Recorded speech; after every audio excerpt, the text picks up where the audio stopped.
This is Starcast, the official podcast of your Billingham Stars. Watch and listen for the very latest news and interviews from within the Big Red Machine.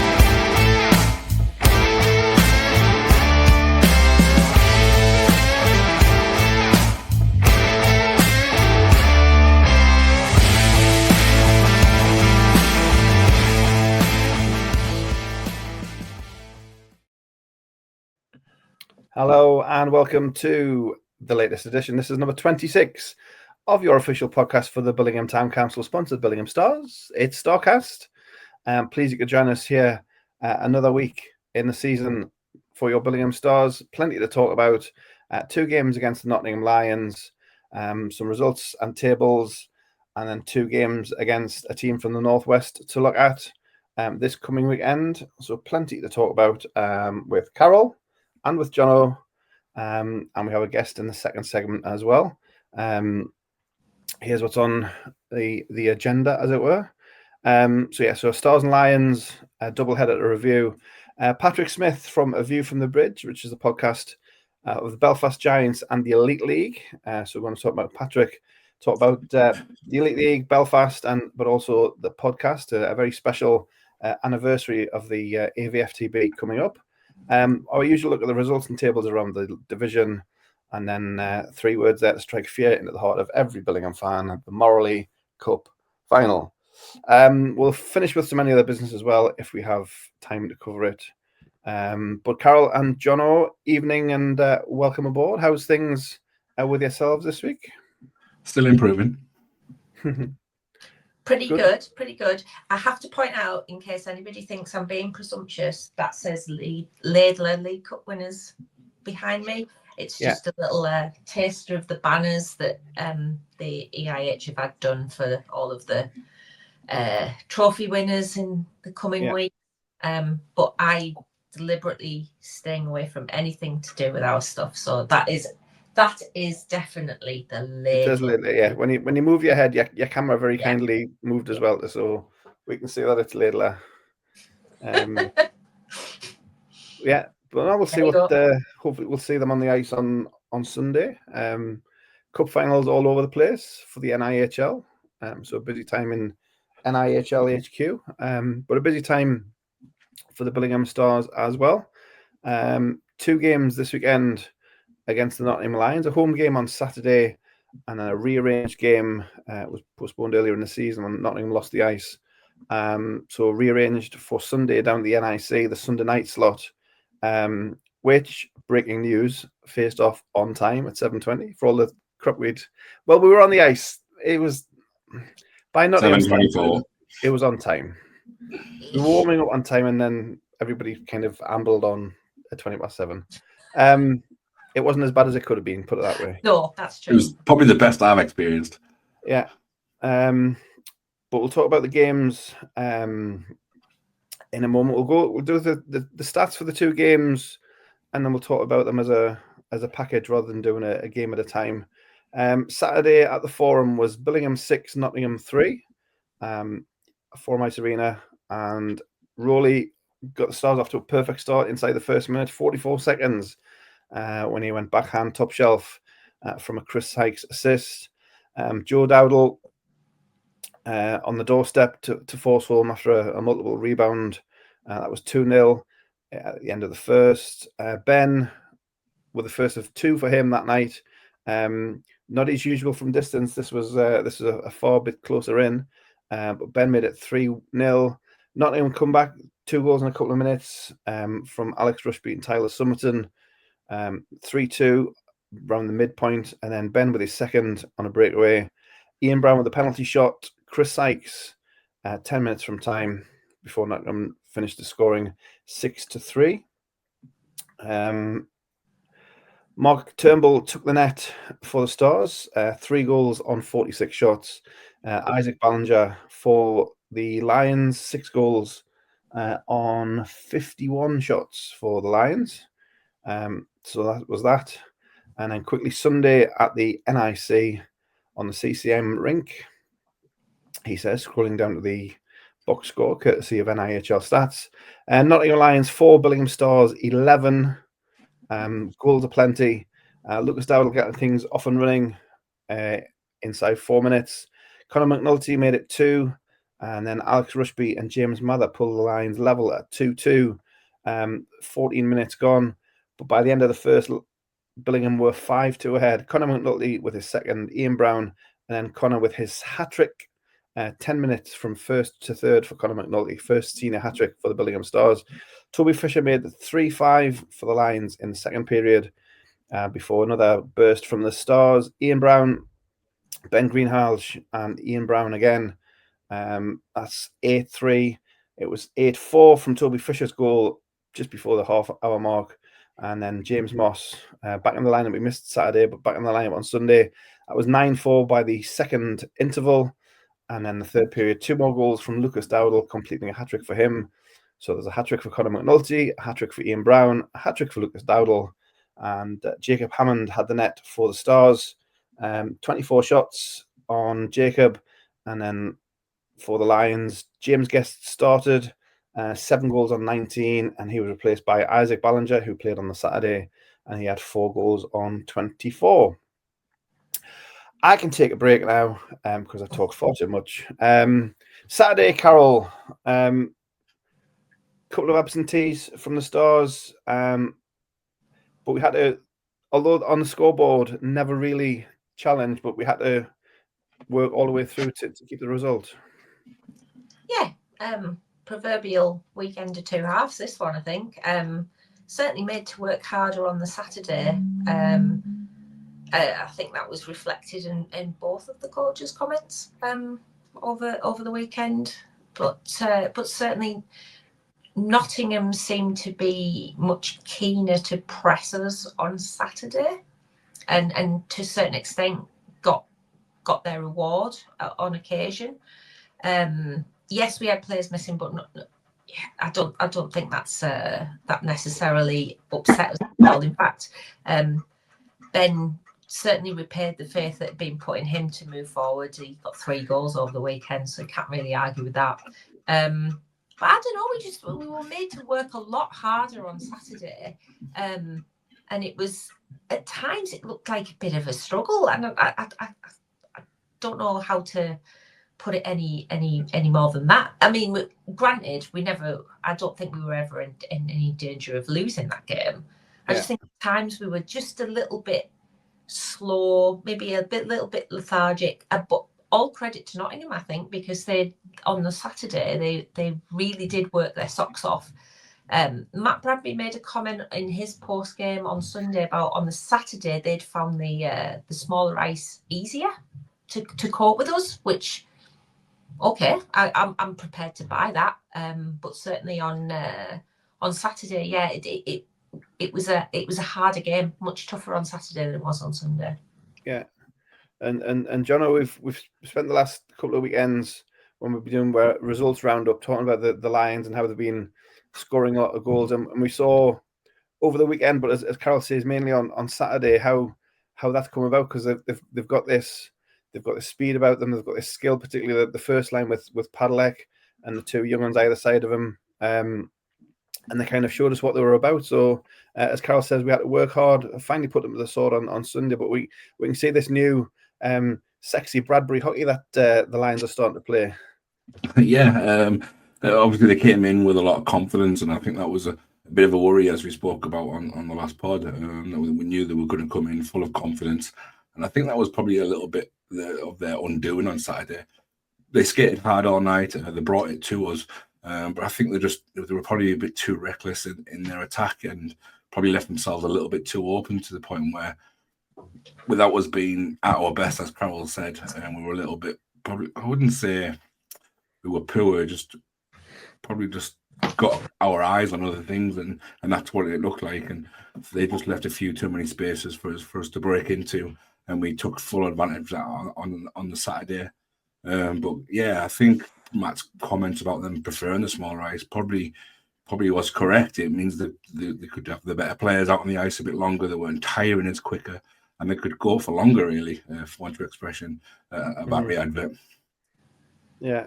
I mean, we mentioned the top line. First chance really I've had to have a look at Padalek this season. And yes, he's 10 years older than the other two players on the line combined, but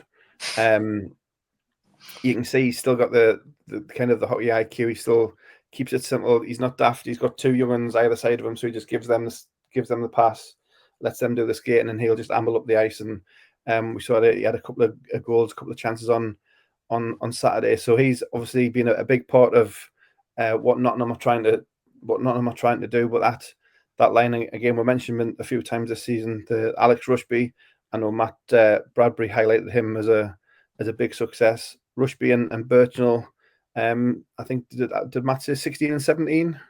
Yeah. So to have them as your top line in the NIHL is a huge vote of confidence for them, and they haven't let the Lions down, Jono. It's been we've bigged them up, but they haven't failed to live up to expectation. No, they've been absolutely refreshing this year. I mean, it was only 4 or 5 years ago that they was kind of the laughing stock. We kind of knew what they were all about development, but that development always seemed to have kicked on and left the club. But there's a lot of that development staying around now, and the talent that's coming through is, as you said, 16, 17, 18-year-old. It's coming straight in and having a huge impact, and that will only stand well for the Lions going forward this year. I know I was speaking to Matt on Sunday as we left the arena, and they'll certainly be hunting down the Warriors in the position above them. But in for the years to come, they will start to become a bigger thorn in people's sides and maybe approaching that top four as well. Yeah.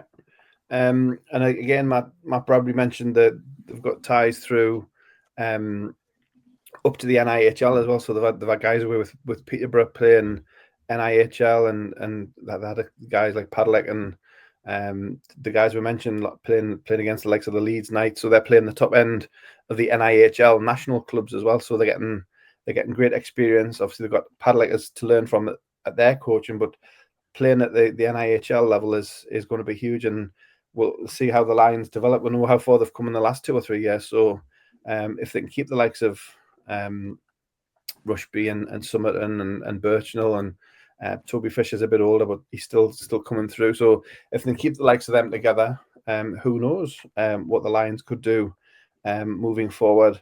Isaac Ballinger as well. We had him the first game in Billingham this season, and he caused us a few issues. So he made some big saves.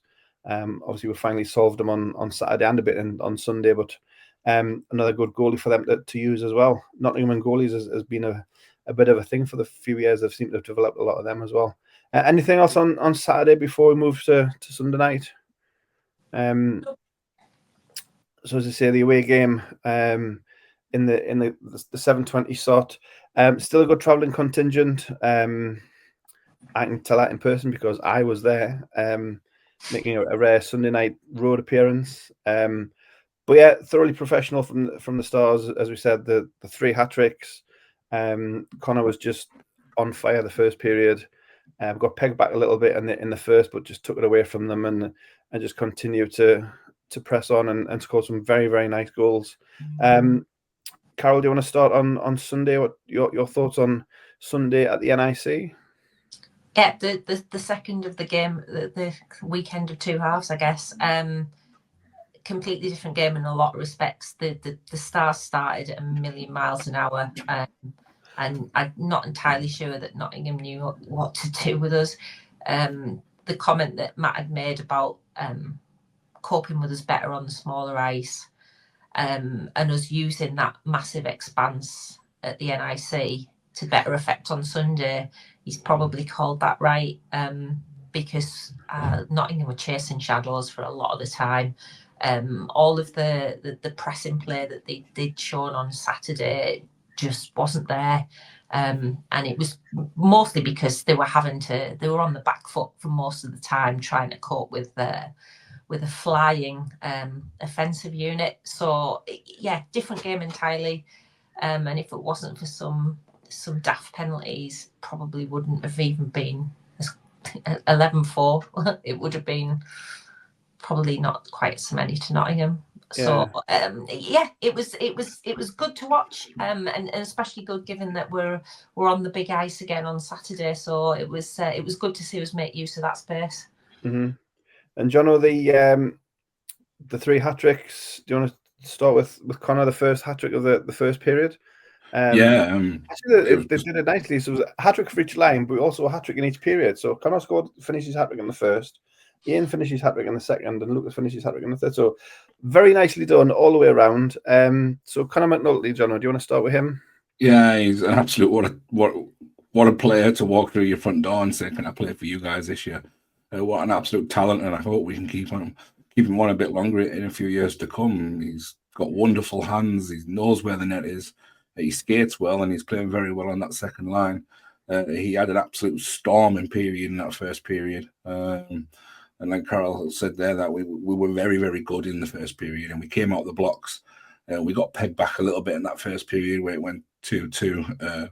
But then them goals from Connor, I think, is what literally ripped the souls out of Nottingham. They had nothing left to give, and they didn't really know what to do from that moment. But yeah, absolutely fantastic find this year for Billingham.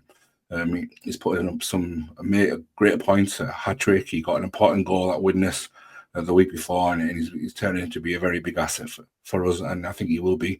Now we hit the running starting this weekend. Yeah, and fitting in with the club's kind of next man up mentality, he jumped into centre the line on Saturday, as we mentioned. Mossy was unavailable on Saturday, so he jumped into play centre. And again, that line did its job, and he did very well. So fitting in with the next man up. Ian Brown. Do we just kind of nod and move on? Yeah. 55 goals, move on. Smile and wave.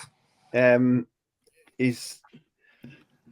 think we talked in the stands. I think he was a little frustrated in the first, but then he sorted himself out in the second. And the best one, Jono and I were both there. Who was it? Was marking him? It was Lee Kemp was marking him in front of the Nottingham net. So there was Lee Kemp and there was Ian Brown, and Kemp was marking him man to man, and Ian literally volleyed it from the top of the crease into the net, and Kemp was just like,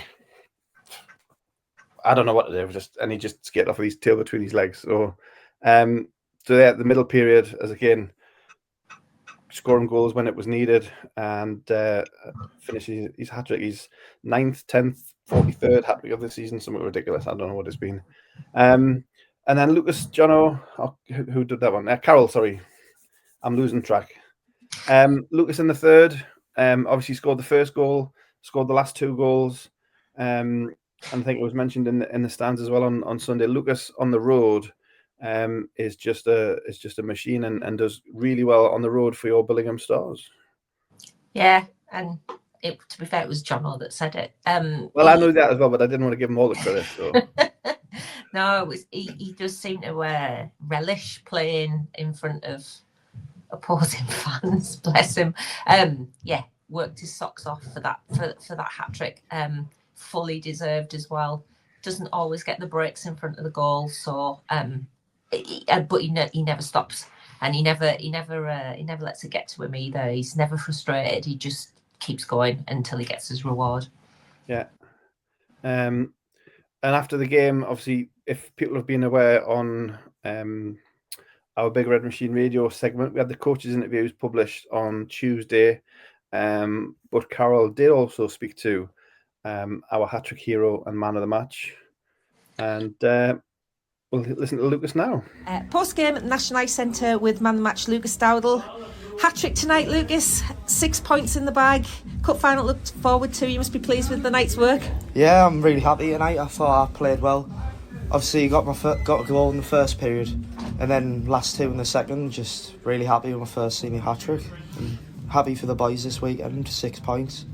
A good workout for the boys tonight. A hat-trick on each line, in fact. So it just shows that the scoring depth is there across all the lines this season. Yeah, we've got no worries in any of the lines this year. Score goals. As Foz said, he counts us all as first line, to be honest. And I'm just happy that we can all do that, pushing towards big weekend next weekend. Well, you've got these 6 points in the bag towards the league, and as you say, it's all eyes on the cup final now. We've got a bit of a hoodoo to put to bed after last year, because last year was a bit of a disaster. So the boys must be really fired up to put that one right. Yeah, it was a perfect weekend leading up. We knew it would be hard against these. We put up some good results, and 6 big points leading up into the cup final. Great for the lads to be buzzing now. So 2 hard training sessions this week, and then it's Blackburn. We've had some great results against Blackburn this season. You must be confident going in the cup final. Yeah, we're all confident. We know what we can do. Just prove it to the fans. Brilliant. Well, it's been a pleasure this weekend watching you guys getting the 6 points on the table, and we'll see you next week. Cheers. Thank you. That was Lucas on Sunday night. Audio, so I had to make it pretty with nice pictures and stuff. But yeah, Carol and Lucas, a different animal when he's not got a camera in his face. Just he talks a very good game. Yeah, he's more eloquent, I think, when he's not got camera in his face. And I think he spoke really well about the feeling in camp going into the weekend to come. So I hope they're all as buzzing as he is, because he's obviously having a good time at the minute. Yeah, but yeah, two good wins, particularly on the Sunday. 11 goals gives the lads a lot of confidence heading into next weekend, which we'll talk about later in the episode. Anything else on the Nottingham doubleheader before we take a break? No, covered everything. As we mentioned, we're reading the box scores courtesy of NIHL Stats. You can look online, NIHL Stats .wordpress.com. You can look at the box scores from all divisions from every weekend.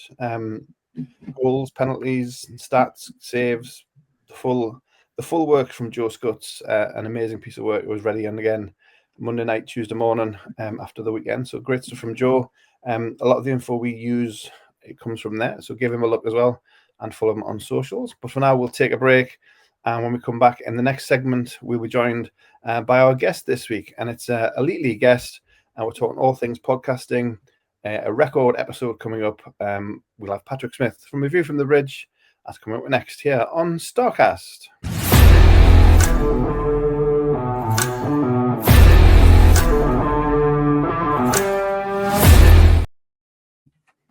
Welcome back to this week's Starcast. And it's time for a guest segment. I haven't had a guest on for a couple of weeks. Hockey-wise, going a little bit out of our normal sphere of influence, but we're talking Elite League hockey, but also podcast-wise, a very special anniversary. Would you call it an anniversary? For one of the OG podcasts in UK ice hockey. We'll bring him on in a second, but I've heard this intro once or twice, so I'll try and do it as best I can. From A View from the Bridge, official podcast of the Belfast Giants, for kingdomofthegiants.com. Today is Tuesday, the 18th of February, 2025, and his name is Patrick Smyth. Good evening. How you doing, mate? Firstly, thank you very much for inviting me on. It's I'm very humbled that you take the time to have me on your show. Yeah, that was very good, mate. Do you want to do it tonight? 9 o'clock live. You could 9 o'clock, right? Okay. I could take a night off, and you're more than welcome to. Oh no, that's all I'll do. I'll just do the intro, and that's me done. How you doing? You okay? Excellent. No, thanks for coming on. As for those who don't know, obviously Belfast Giants, Elite League hockey is your realm of where you watch your hockey. But obviously we're going to talk about AVFTB, a very special episode coming up. Is it next week? It's next Tuesday night. Next Tuesday. So for those again who don't know, A View from the Bridge is Belfast Giants podcast, started in 2005 by Patrick and was it Aaron then? Aaron, it was Aaron Kernahan indeed. Yeah. And next Tuesday will be their 500th weekly episode, weekly in the season, monthly-ish in the off season. Yes. How it is for a brief history. 2005 is kind of seems a long time ago. It probably feels a long time ago. But how did AVFTB come about as a pod, which is a pretty new thing back then? If you remember back then, and I'm sure you do, Craig, that the Belfast Giants had a small player come in from North America called Theo Fleury. he was quite moderately known in hockey circles at that time. Yeah. And it was Aaron Kernahan who came to me and said, listen, I've been listening to this thing called a podcast. It's 2005. It's like, what is a podcast? Nobody really knows. You didn't even have, at that time, Apple hadn't latched onto it. You had to have specialized software to sort of pick out the RSS feeds, and all very technical, but basically to find it and download it. So you had to sort of throw it out there. And I think Aaron came to me for a number of reasons. One of them is because I'm quite gobby. And the second one, I know that shocks you, but the second one being that I sort of maybe would know how to put my voice on the internet and how to record it. Now, at that time, I was living in Cumbria, and Aaron was living back in Northern Ireland. And so it was basically called up on Skype. We chatted about the Belfast Giants for half an hour, nearly 45 minutes, recorded it, took us an MP3, put it online. Our good friend Martin McAllister helped and all that. And we put it online. That was the first episode. Then we came back, we started doing it sort of weekly, and it sort of went through phases of, what are we doing? And you know what? I really enjoyed it. I think obviously here I am, episode 500 next Tuesday. And as of October, it'll be 20 years since that first episode. Hard to believe. What have I done with my life? But it's we did it moderately weekly, and then once sort of Davey and Television's Neil Coach Russell, who subsequently went on to be the general manager of the Manchester Storm, once they then started to kick up into gear, we started to do it every Tuesday. We started to sort of focus.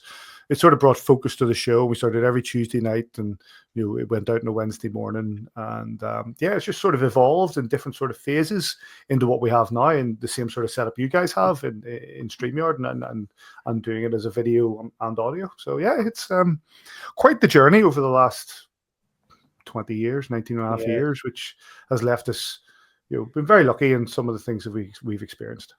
Yeah, because it was said in the intro, it is now an official podcast. So you do get, it's a privileged position to get a lot of player interviews. You get some advanced player news, so you're able to be an extra voice for the club as well, which is maybe something you didn't think of when you started all those years ago. No, I think it was quite interesting as to how all of that came about, and to give you your dues as well, Craig. You were part of that story, because obviously we were doing the sort of fan media aspect of it, and it is what it was. We were doing what we could. We got whatever interviews we could, and I'd moved to Newcastle, and ended up being kindly invited by and put forward by yourself and Jamie Longmuir bring me in with regards to the Newcastle Vipers and the media stuff, which sort of legitimized what we were doing, legitimized what I was doing, and it brought to the attention of someone like Todd Kelman. And I remember talking to Todd, and Todd had no idea what was going on. He knew that him up and ask him to speak, and I was recording it, but he had no idea. He had this conversation about 3-4 years ago, and but. And the stuff I was doing with the Vipers sort of helped push it on. We ended up doing a podcast called The Snake Pit. I don't know if you remember that, Craig. I remember sitting in the Tyneside cinema being surrounded by a knitting club. That's great times. Yeah. And but I had a real sort of passion for pushing the podcast forward.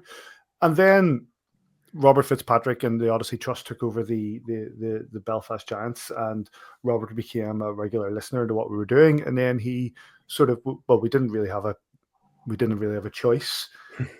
We got announced as the official podcast, and basically were told that this is the case. But what that allowed for us to do was to basically have closer ties to the organization, closer ties to the teams. It also meant that when we wanted to bring in maybe somebody from like Pete Russell currently at the Devils, or Omar Pasha, or even with Gary Moran, because we had the links to the Giants, it sort of legitimized what we were doing, and we were able to go out, and it was easier sort of bring these guys in, and it sort of helped develop the product into what it is now. Yeah, no, and it's I said at the top, it's probably the OG for UK hockey certainly, and like you say, the Snake Pit, short-lived. Pretty much like the Vipers organization, short-lived. But yeah, kind of other teams have kind of dallied with it. It maybe hasn't been as persistent as the AVFTB, but how have you kept it going every season and I say every week for 20 years almost? It is it is what it is. It's talking hockey with friends, and we're very lucky in the fact that we are talking hockey. Basically, we're talking about our team. We're talking about the sport that we enjoy. We're talking about it with passion and with And I say we've got some great guys on in Davey, Simon, Gareth Martin at the minute, and looking back to the likes of Neil Russell and Joel, and guys who have passion and knowledge of the sport, and like you guys, and if you just want to sit and talk about hockey, then we're quite humble that because we do it, there are people who want to tune in and listen. There are people who want to tune in. It's all about opinions, isn't it? It's like I have this thing that before the realms of the internet, way back, you go back, whatever it is, 30, 40 years, you went to the game, you enjoyed the game, you maybe chatted to your friends in the pub, and then you went home. If there was somebody at work, be it football or hockey, you maybe chatted to them. But that was more or less it. The internet brought in forums, the internet brought in opinions, the internet brought in this means to sort of put yourself out there, and becoming a fan became more of a 24 hours a day thing. Twitter even more so. You go on, if you go on now and search for the Elite League or search for Billingham, you're probably going to find an opinion straight away that was made maybe in the last 20 minutes. This sort of like rolling information and the ability to put this rolling information means that if you're putting your opinion out there are people who will read it, there are people who will want it. And what I thought with regards to the podcast was if we just do what we do, which is let's bring up a game, let's talk about the game, let's bring up a player, let's talk to the player, let's get opinions, let's get information, and try to sort of develop a narrative that people want to tune into, and people want to listen to, or people want to engage with, because it's not just about what we produce, but it's about what you get back, and whether you get the back messages on Twitter or whether you get back to Facebook or you get them on what we do with the live stuff and we get the live chat going. It's about that sort of two-way interaction, because at the end of the day, I'm just a Belfast Giants fan, mate. I've never professed to be anything other. My knowledge of the game is lacking in many ways. There are people who have forgotten more about hockey than I'll ever know, but I do enjoy talking about it, and I do enjoy talking to my friends about it. I do have the passion for it, but and I think that's what sort of develops what we have as a product. Yeah, and that's why it's probably kept going over these years. Yeah, 100%. I mean, we'll talk more about the podcast side of it. I said Jono's keen to explore that side, but talking about the Elite League, Yes. we've had a joke on this pod a few weeks. Every so often everywhere's got a Billingham link, and Belfast is no different. A former team of one R. Dowd, formerly of this parish. Never heard certainly not after Sunday. Well, yeah, maybe he's not a favourite son at the moment, but I know Carol wants to talk about the Elite League as it is, kind of the season and how it's going, and obviously there's been a couple of challenges from the Elite League, or for the Elite League lately. Carol, do you want to pick up? Yeah. Oh God, this is going to sound like a really heavy question after we've been talking about all the fun stuff, but that's all right, Carol. Obviously, from an international perspective, people look to the Elite League as kind of the marker of the general health of British hockey. I'll be brutal. I don't actually follow the Elite League that much, just because I'm so immersed in this level and possibly the one above and the one below, but not necessarily. I don't have all eyes on the Elite League on a regular basis, but I do appreciate that it is the showcase for British hockey. Now, given what's happening, or continually happening in Fife at the moment, I just wondered what you thought the future is looking like for the Elite League at the minute, and the general health of the Elite League, given the whole stadium teams versus rink teams debate that never seems to go away. Firstly, I don't think there's anything wrong with, if your focus is on what you want, what you enjoy, then your focus is what it should be. I profess that I don't have much of a focus down to the NIHL, or like even with the NHL, I don't really have much focus up there either. I like what I like, and I like what I like in the Elite League. With regards to the state and the health of the Elite League, Fife at the minute is obviously the outlier because they have 8 points, and we're in the 18th of February. remarkably, one of those wins is against the Sheffield Steelers, which was, which in the early days made us think that maybe Fife weren't as, but the difficulty with Fife is that they took a gamble. Tom Coolan, who is a very experienced coach, NHL level, assistant coach, Buffalo, I think it was, and he also was in, through Europe, and then he came in. He was in Poland with Katowice, and then he comes in at Fife, and he's a very experienced coach. But through their system, they take a gamble and they bring in some Kazakhstani players, and it raised a few eyebrows.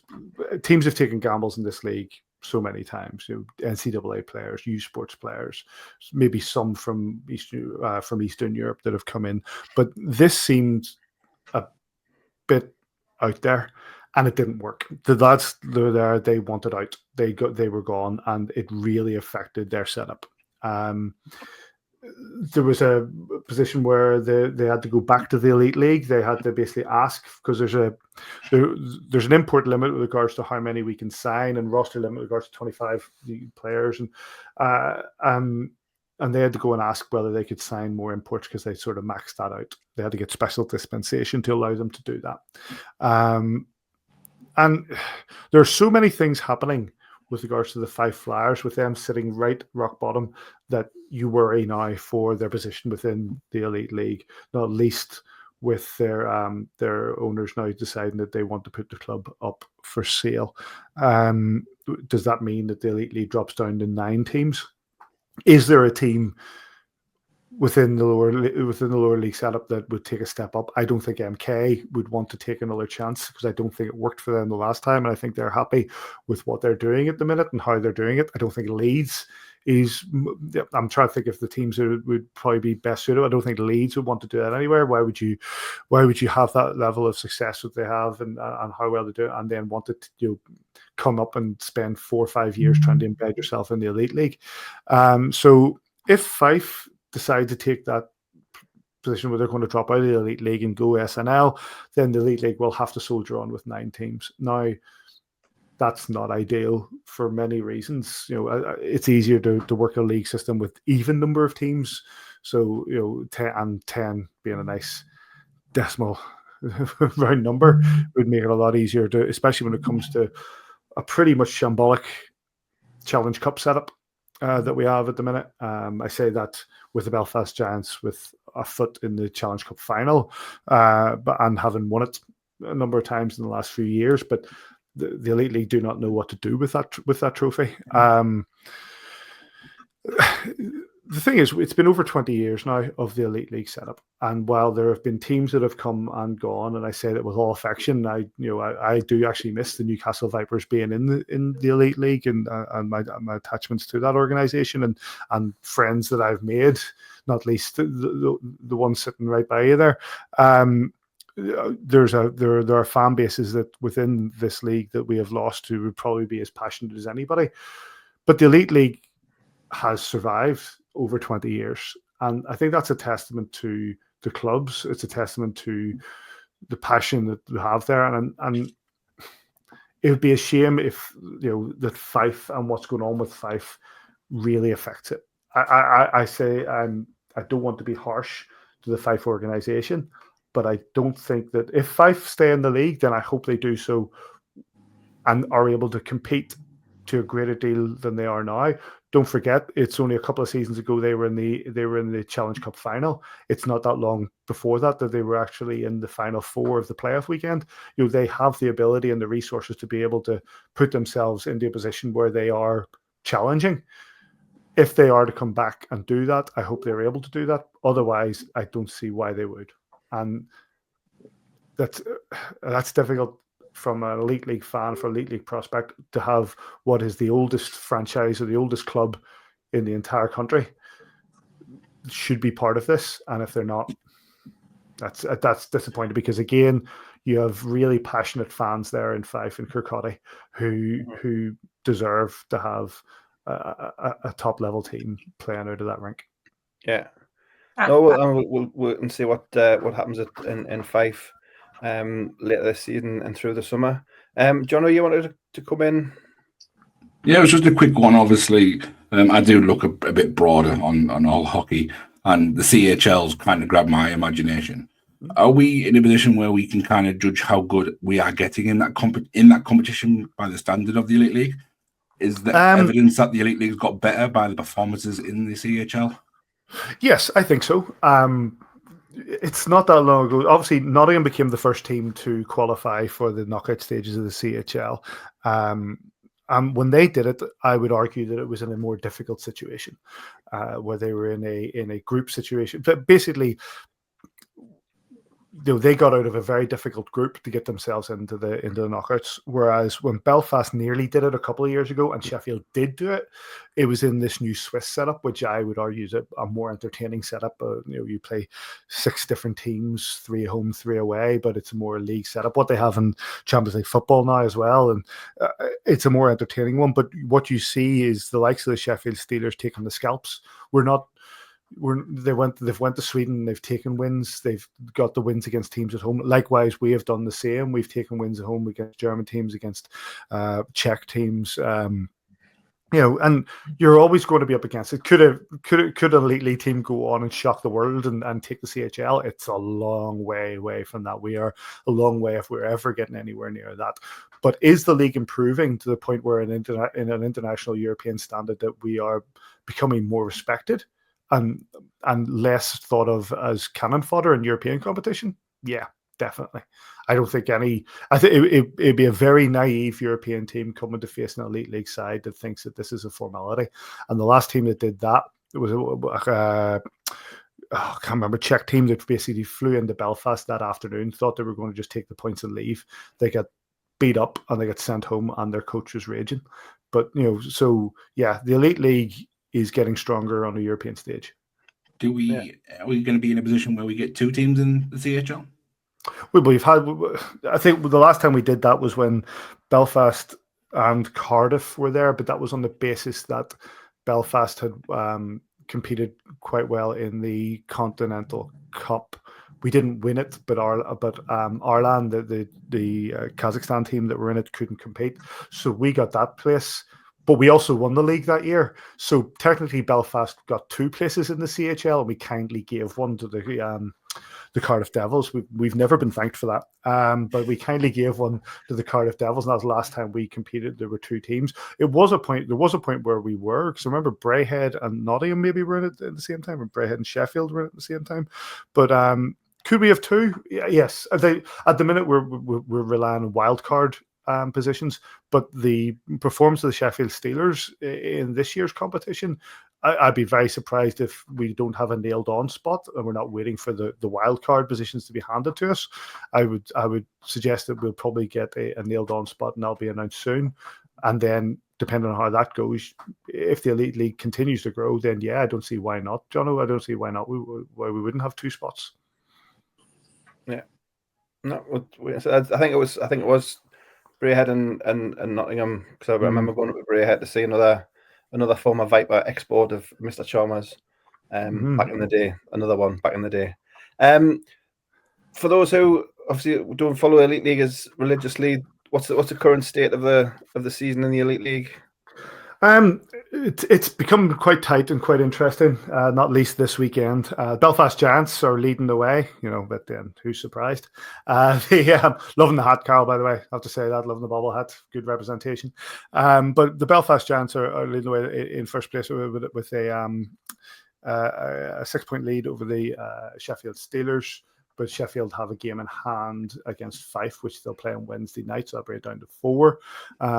However, there's a real strong push coming from the Nottingham Panthers, who have obviously they had a traumatic season last year. They've brought Danny Stewart in as their coach, and he's turned them into a bit of a fighting force. Belfast have a 3-goal lead in the Challenge Cup semi-final against them. We go in next Wednesday to face them, and I'm actually not looking forward to that because they are a strong team. They went about their business quietly. They're sitting in 3rd place, just a point behind the Sheffield Steelers, and they're in the hunt now as well. Belfast play them twice this weekend. This will be a real barometer for the Belfast Giants league campaign.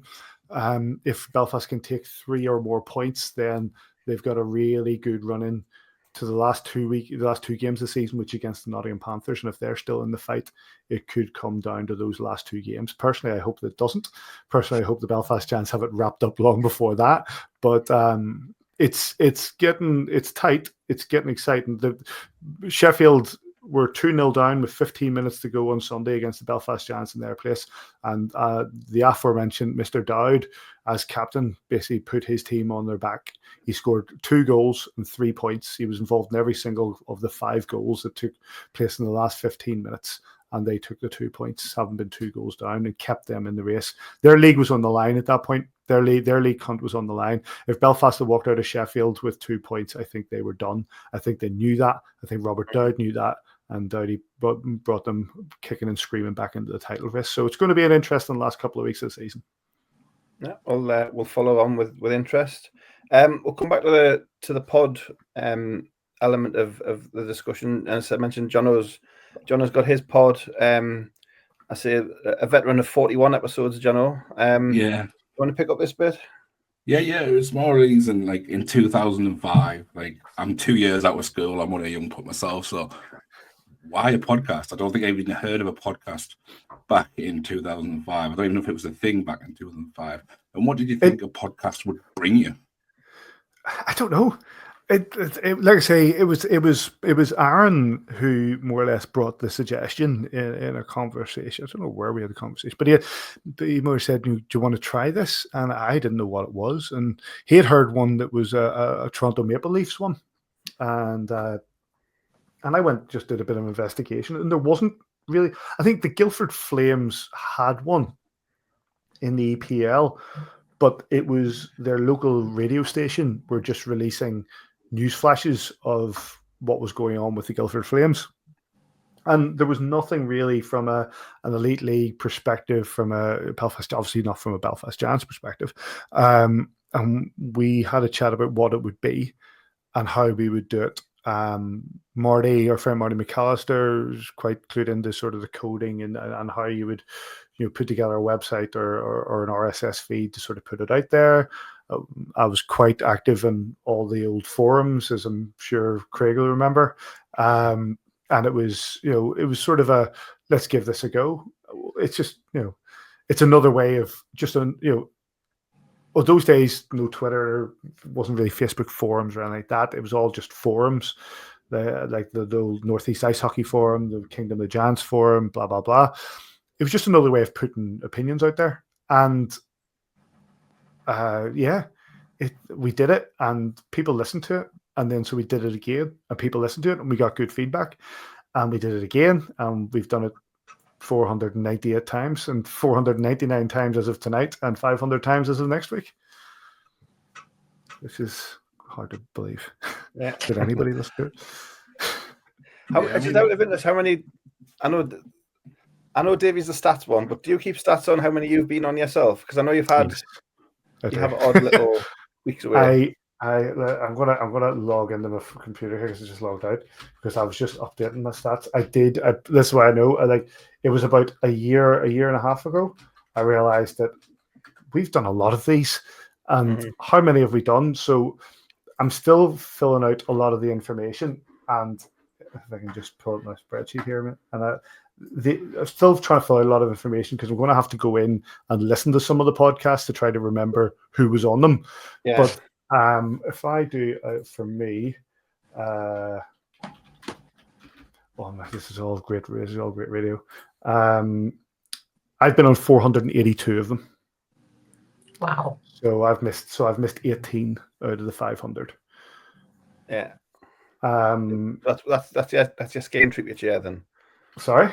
That's pretty much your skiing trip each year, isn't it? Yeah, well, yeah, and it's coming again, in a few weeks. So Davey hates having to record, Davey hates having to host. We might actually get Neil Russell in the host for a bit of crack, but yeah, it's the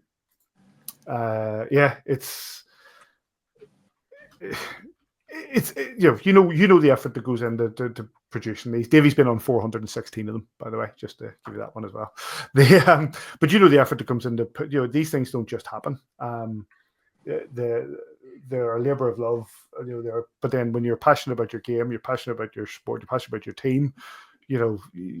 talking with your friends about it's the easy part. Putting it together isn't as easy. Yeah. And just quick, last one from me on the pod side of things. When did you choose to go? Was it a choice of, because I know you do your podcast live on a Tuesday now, so they go out live on a Tuesday and then they're updated, so you can still download them on a Wednesday. But what was it going live on a Tuesday night, and how does that make the process any different? Yeah, it was both the best and worst decision that I ever made with regards to the podcast. The worst decision because the pressure's on you to basically be ready at 9 o'clock, and very rarely we're ready at 9 o'clock. So we don't usually click the live button to like 5, 6, 7 minutes past, and we're just sort of, lads, come on, we need, because behind the scenes, what ends up happening is we all log on at like 5 to 9, or sometimes like 1 minute to 9, and then we end up going, "You're right, lads, how's it going?" Oh, it's 5 past. But but getting everything ready, getting people ready, getting, can you come on? Sorry, can you come on? Can you be here? Can you be here at 9:30 because we want to bring you in? And 99 times out of 100, people have been brilliant. This platform that you guys use as well in StreamYard has made it so much easier just to bring people in, drop them out. It used to be you had to phone them up and try to put it on. And it's the best decision that I've made on the basis that after finishing recording on a Tuesday night, quite often I'd be up to beyond midnight editing in order to try to make sure that we kept the schedule of it going online, because the podcast was recorded on a Tuesday night, but it would go online at 8 a.m. on a Wednesday. And that was always the way. That's the way I wanted it to be. I wanted it to be regimented because we're all creatures of habit. And if you kept that 8 a.m. Wednesday morning, then people would know and people would get used to it, and it would become easier, because 8 a.m. on a Wednesday morning, A View from the Bridge comes out and you get that sort of regular. So I wanted that to happen. But what that would mean is that once we'd finished recording, I'd spend 2-3 hours editing it all together. I don't do that anymore. I literally, when I have everything pre-prepared now, and once we finish at God knows what time, usually like 10:15, I download the audio from this, I stick it online, and and I'm in bed by 10:30, which is just made completely revolutionized what we're doing, because it's all live, it's all out there. What you see is what you get. If you're watching, it's not there has been once or twice where we've had to go back and edit because we've used video footage that has been pre-owned, and it's basically YouTube have kicked back and said their algorithms have kicked back and said you can't use this footage, it is copyrighted. It's like, that's fine, and that's something that I've had to change. But the live thing is mainly what you see is what you get. So once it's done, and once the closing titles come down, right, lads, see you next Tuesday, and then we're on and I'm in bed 15-20 minutes later, instead of what it used to be, which is sometimes, depending on who was on and depending on what was said, 1 a.m. by the time I finish editing and uploading. So yeah, the best and worst decision I've ever made. Yeah, no, it sounds good. Anything else from Carol or Jono for Paddy? Just another little quick one. So back in 2005 when you started, can you remember what your setup was, like your equipment and stuff like that? Because obviously you can just go on Amazon now and you get anything and everything like you could ever need for setting up a podcast. It was an old Apple MacBook i5 and a headphone and a headset. That's basically it. It was a headset with a microphone, I was working in a call center, and I was plugged into the side of my MacBook, and that was it. And then the software was Skype. It was using Skype, and then I just downloaded some arbitrary software to record the audio. That was it. Yeah, but then I used Audacity, which I still use 20 years later, because Audacity is still probably the best thing for me to use. I tried using other things, GarageBand, nonsense like that, but Audacity for any sort of audio tweaks was by far the best. And that was it.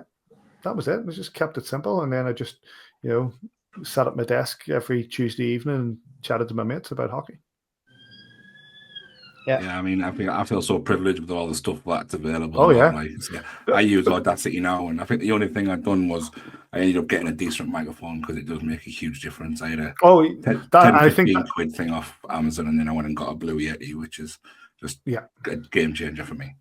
And I think that's it. I think that, this sort of setup, this sort of stuff that I have here, which, with regards to it does make the difference from a sound quality perspective. And you hear that, like, you listen to other podcasts as well. And if you record a podcast and you listen back to it, and then you listen to others, you can tell the ones that have invested even just a little bit. It doesn't have to be a massive investment of hundreds of pounds to put together, a professional setup.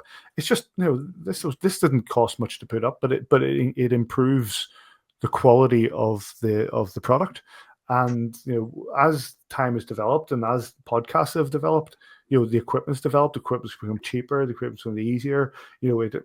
I needed stuff that was USB. It used to be just had to be stereo into the side of the MacBook. I wanted it to be USB to make it to go into.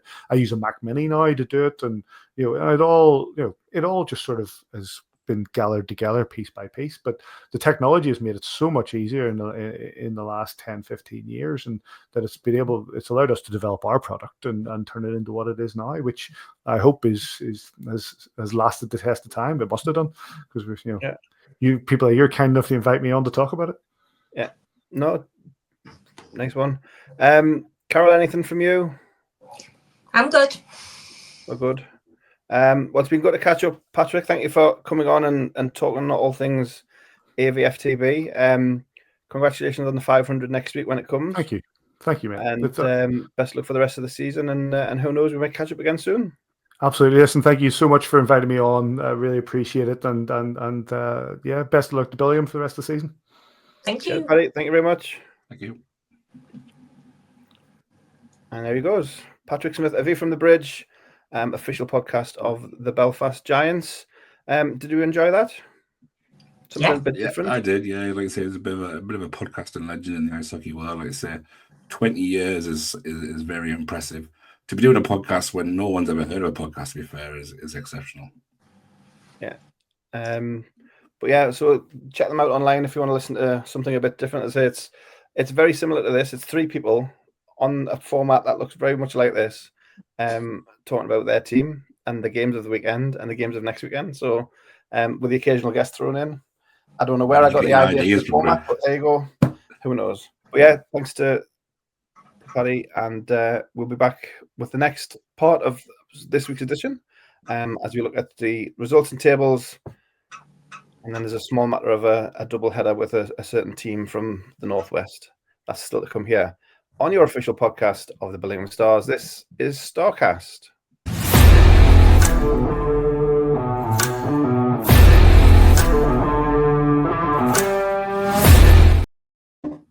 Welcome back to Starcast, and thanks again to Patrick Smyth from A View from the Bridge. Give them a look online, AVFTB on Twitter, but follow them on YouTube, Facebook, and all the usual places. As they come towards their 500th episode.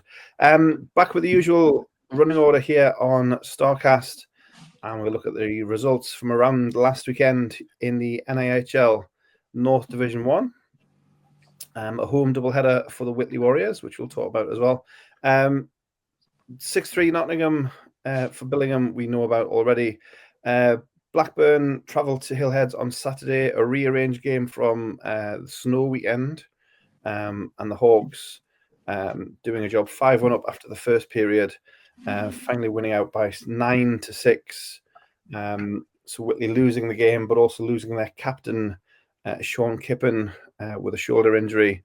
Looks like he's done for the season, so we wish him a speedy recovery, and we'll see him back on the ice very soon, I hope. Other game on Saturday was the Leeds Knights 3, Deeside Dragons 7. So some respite for the Dragons getting a win at the Castle. And then a full house on Sunday. Leeds travelling to Hillheads, going down 7-1 to the Warriors. Solihull, who you have to say are in a bit of form. There's no 13 ways about it. They're in a bit of form. 12-5 over the Widnes Wild. Blackburn 4-0 over the Hull Jets. And then the final game of the weekend, again, we've just talked about. Carol, would you like to start us off? Anything to pick the bones out of from the weekend? I think pretty much every single result went the way that I thought it would. There's lots of I mentioned last week about if people want to catch up with post-game content, please do so. So on top of Sean Kippen probably missing the rest of the season, if you catch Solihull's post-game, they also confirmed that it's Phil Mulcahy, isn't it, that's missing. He's done for the season as well. He's not going to be back. So I think we wish both of those players well in their recovery. As for the results, there's no real surprises there. D-side got back on a winning keel, if you like, after some poor results recently. It's quite. I think the only thing that kind of surprised me, I guess, is that Leeds Knights didn't do quite as well at Whitley on Sunday as I thought they would. That's quite a heavy defeat for Leeds, and I didn't really expect it to be that wide. But other than that, pretty much everything went as I thought it would be. Hawks blanking the Jets was probably a good one for them, because leaking 6 goals on the Saturday wasn't probably what they were after in advance of the cup final. So it'll have done their confidence good to blank the away side on the Sunday. But yeah, everything kind of went with form, didn't it? Yeah. I mean, looking at Leeds at Whitley on Sunday, Luca was in that again for Leeds. 68 shots he faced at Hillhead. So busy night for Luca. He obviously was here coming to the northeast because he just gets absolutely peppered. But yeah, a busy one for Luca in the Leeds net. Jono, anything for you to add on? No, I suppose we could congratulate D-side for only conceding 3 this week. So fair play to their defence and goalie. But other than that, I think everything, like I say, it's all run of the mill. Didn't expect the Warriors to score 6 and Blackburn, so maybe that's a good omen for us. But other than that, yeah, everything's pretty much straightforward. It was Matt Croyle returning to the net for D-side, 3 goals on 33 shots. And Leeds split their net. Daniel Norton started, 5 goals on 32, and then Luca came in relief, 2 goals on 31, so another 60-odd shots on Leeds on Saturday night as well. So they had a busy night at the defensive end.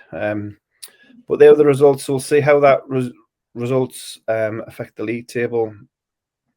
Still just the 6 teams qualified. The 7th and 8th spot still technically up for grabs, although Nottingham probably be clinching that this week, you would think, the way results go. But yeah, still a 9-point gap from the Stars to the Hawks. Solihull, a game in hand, 8 points behind Blackburn, and those 3 are pretty much clear of everybody else. And then this middle we talked about last week, it's going to be for the rest of the season 4, 5, 6 to see who kind of plays each other or avoids Solihull or what have you. 4, 5, 6 is going to be a battle to the end.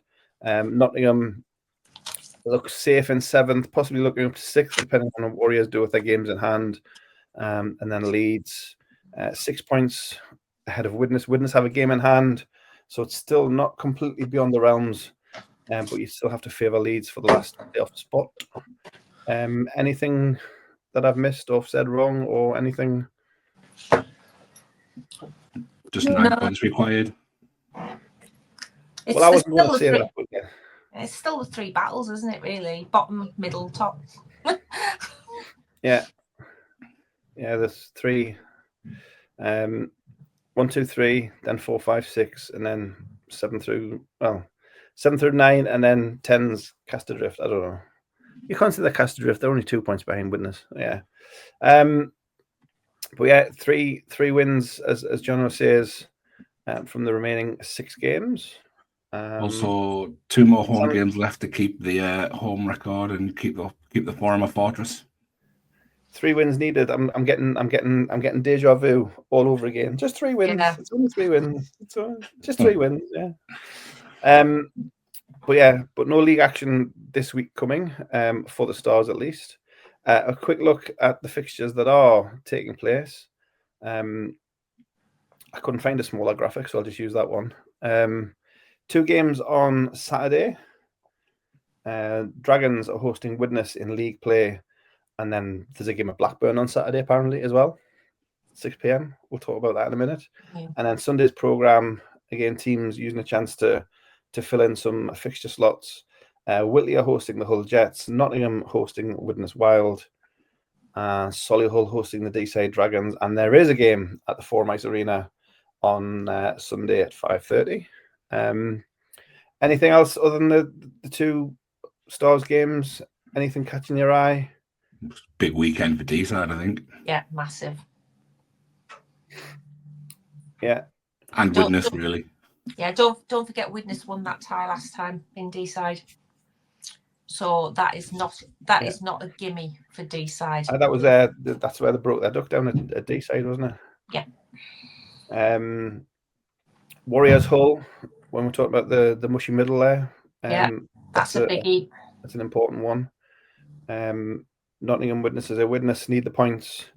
If we want to challenge for the 8th spot, Nottingham still looking up, as we say, they're safe in 7th, but looking up to 6th if they can get the points on the Warriors. So not an inconsequential weekend by any means. Nope. But yeah, but I think we're going to be busy with our own games, looking at without looking at any social medias this weekend. So after what seems a long time in coming, we finally reached Cup Final weekend. It's the Billingham Stars and the Blackburn Hawks, the top two teams in the division this year, the top two teams from last year, the Cup finalists from last year, the playoff finalists from last year. So these teams have got a bit of a history of late. Saturday at Blackburn Planet Ice, 6 p.m. Sunday, Forum Ice Arena, 5:30 p.m. Good seats are running out fast. I would imagine a huge crowd, certainly at the Forum on Sunday. And I know we've said in private, Carolyn and Jono, you just don't know where to put your money. I know where I'd like to have the money and the confidence. But the way these two teams have played each other so far this season series, split evenly, 2 wins each.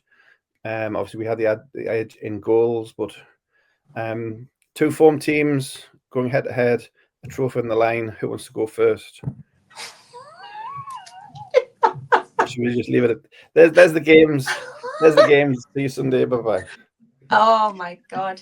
Where do we even start with this?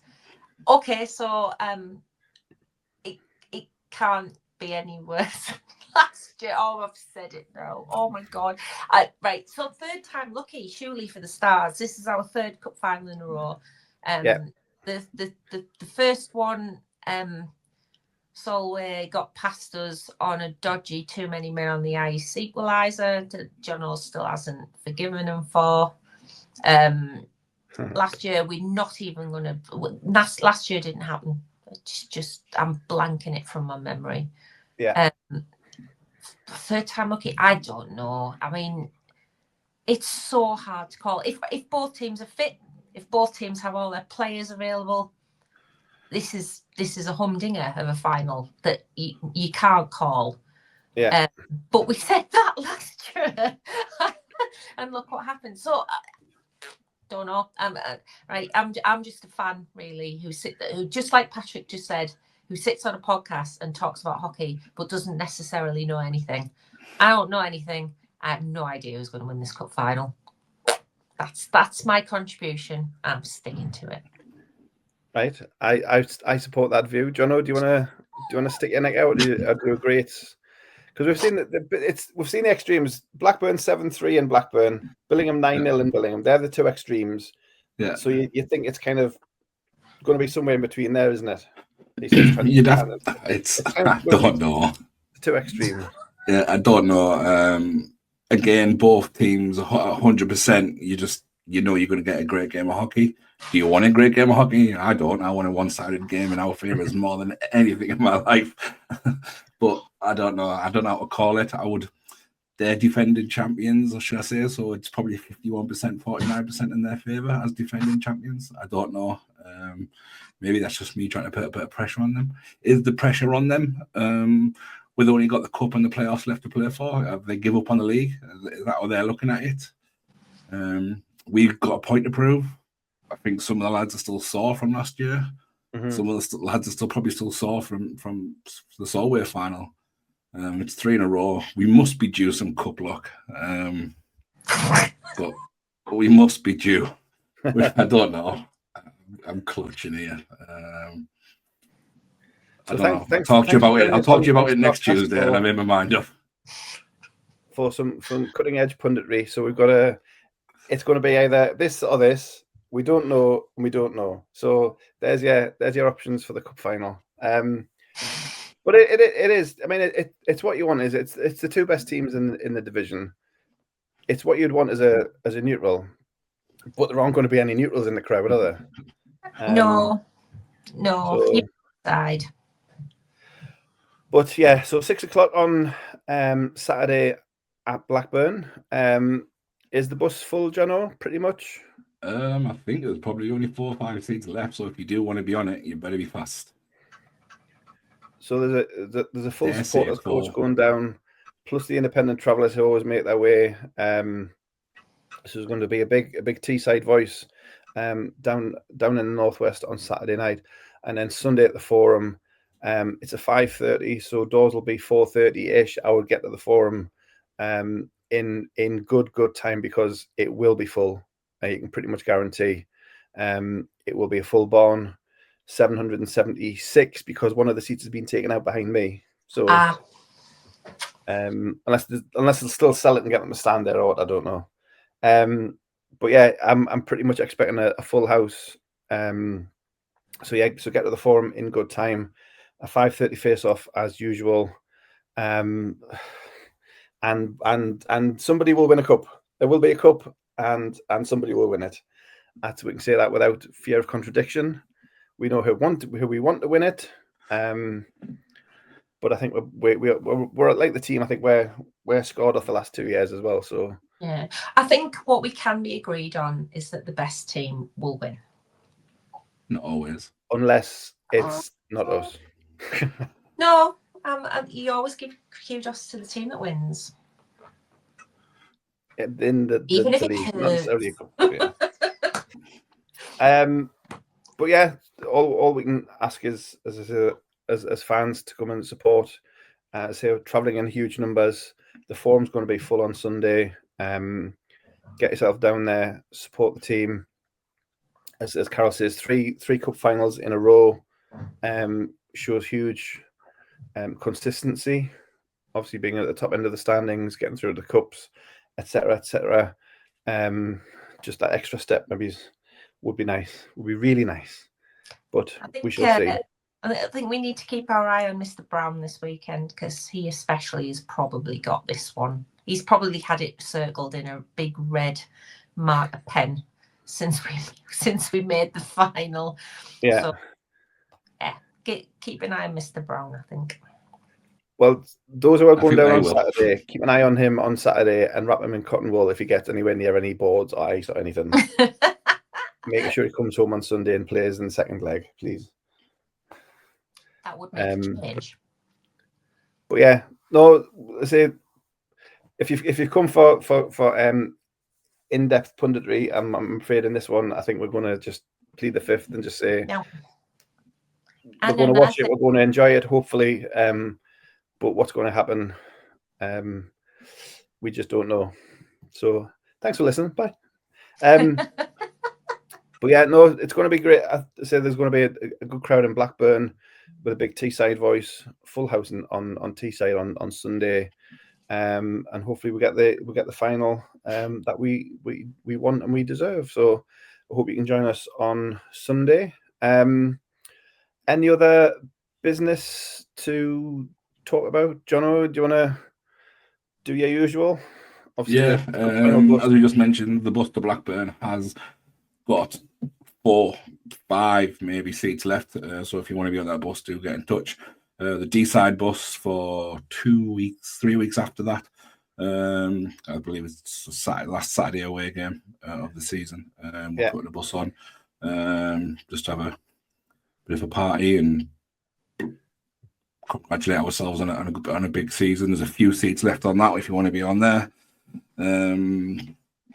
We've got merch at the merch store that'll be there Saturday. But yeah, most of all, just come by, say hi, and have a chat. And yeah, if you want to join up.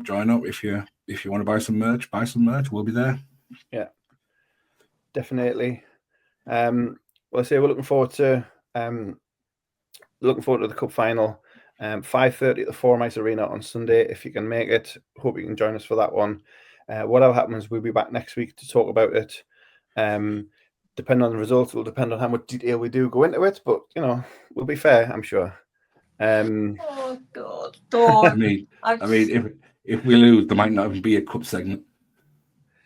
We'll just no, we'll be professional because we have standards. That's what we do. Hashtag standards. That's what we're about.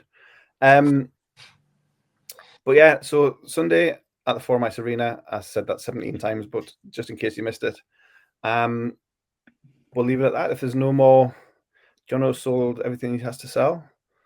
We'll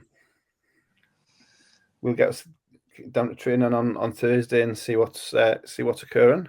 Hopefully, literally and metaphorically, see what's occurring. Yeah. And we'll see if we can get a couple of words from the boys before the weekend, by way of a preview. But whatever happens, we'll be back on Tuesday to publish on Wednesday. Wednesday, 8:00 appears to be the day. Paddy mentioned it on AVFTB, so if it works for them, it works for us. Must be doing something right. So tune in on next week. Thanks for listening and watching wherever you get your fix of Starcast. Thank you to Paddy for his guest slot earlier. Give them a look as well on AVFTB. Thanks to Carol. Thanks to Jono. We're wittering because we're nervous. Can you tell we're nervous? No nerves. No, we're all good. Thanks for watching. Thanks for listening. Do the likey, sharey, reporty thing. All good. And we'll see you next time from your official podcast of the Billingham Town Council, Billingham Stars. This has been Starcast. Thank you for being part of this episode of Starcast, the official podcast of your Billingham Stars. Remember to like and share this episode, send a review when you can, and follow us on social media for the very latest news and to find out when the next Starcast will drop.